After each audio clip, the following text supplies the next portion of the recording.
పరిసరాలు పరిశుభ్రంగా ఉన్న నాడే ప్రజా ఆరోగ్యం బాగుంటుందని గురజాల శాసనసభ్యులు ఎరపతినేని శ్రీనివాసరావు సూచించారు. పిడుగురాళ్ల పట్టణంలోని లెనిన్ స్తూపం వద్దనున్న జిల్లా పరిషత్ పాఠశాల నందు స్వచ్ఛాంధ్ర స్వర్ణాంధ్ర కార్యక్రమంలో ముఖ్య అతిథిగా ఆయన పాల్గొని పాఠశాల పరిసరాలను శుభ్రం చేసి మొక్కలు నాటారు. ఈ సందర్భంగా ఆయన మాట్లాడుతూ ఏపీ ముఖ్యమంత్రి నారా చంద్రబాబు నాయుడు నాయకత్వంలో రాష్ట్రంలో పరిసరాల పరిశుభ్రత, పారిశుద్ధ్యం, పర్యావరణ స్థిరత్వం వంటివి మెరుగుపడితేనే ప్రజలకు ప్రశాంత జీవన వాతావరణాన్ని సృష్టించవచ్చునని ఆయన స్పష్టం చేశారు.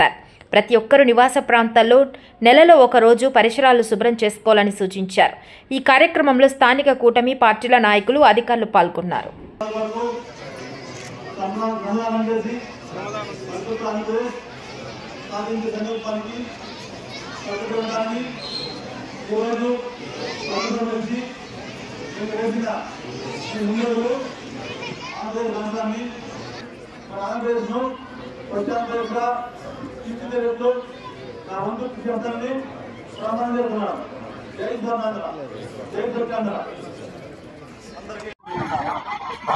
ఆంధ్రప్రదేశ్ ప్రభుత్వం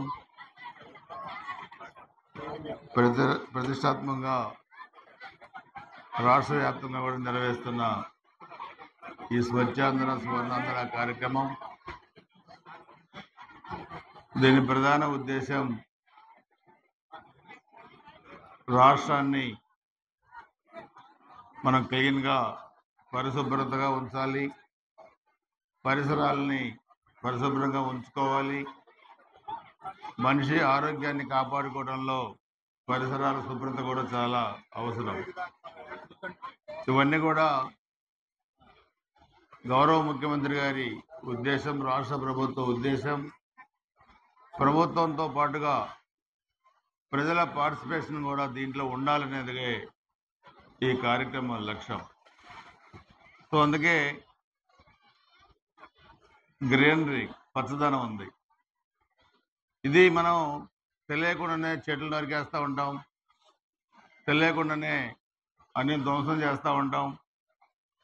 కానీ మనం పీల్చే ప్రాణవాయువు చెట్ల ద్వారా వస్తుంది, ఆక్సిజన్ అనేది కూడా మనం గుర్తించాం. అదేవిధంగా డ్రైనేజ్ క్లీన్ చేసుకోం. అదేవిధంగా ఎక్కడికక్కడ 14, 19 ఆ రోజు మన ప్రభుత్వంలో మనం చూస్తే అది రాళ్ళు, నడవడానికి వీళ్ళని ప్రదేశంగా ఉన్న టైంలో ఆ రోజు మన రాష్ట్ర ప్రభుత్వం నిధులు తెచ్చి మొత్తం కూడా సిమెంట్ రోడ్లు వేయించాం, డ్రింకింగ్ వాటర్ ఇచ్చాం, డ్రైన్స్ కట్టాం, కరెంటు పోల్స్ ఇచ్చాం, ఇళ్ళు ఇచ్చాం.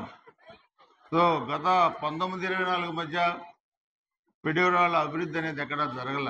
మరలా మనం ఇప్పుడు వచ్చిన తర్వాత మీ అందరి ఆశీస్సులతోనే మన ప్రభుత్వం వచ్చిన తర్వాత మరలా ఈరోజు పిడుగురాళ్ల అభివృద్ధి జరుగుతుంది. అందుకే ముఖ్యమంత్రి గారు ఇప్పుడు చెప్తుంటారు, అభివృద్ధి అనేది ఒక నిరంతర ప్రక్రియ. మనం ఒక పని చేసుకుంటా పోతూ ఉంటాం, మరలా ఇంకో పని వస్తూ ఉంటుంది. కాబట్టి ఇప్పుడు కూడా ప్రజలు మనపై ఉంచిన విశ్వాసాన్ని మనం నిలబెట్టుకుంటూ అభివృద్ధిలో మనం ముందుకు వెళ్తామని చెప్పి కూడా తెలియజేసుకుంటూ ఈ కార్యక్రమంలో పాల్గొన్న మీ అందరికీ పేరు పేరున హృదయపూర్వక నమస్కారాలు, ధన్యవాదాలు తెలియజేసి సెలవు తీసుకుంటున్నాను. జై హింద్.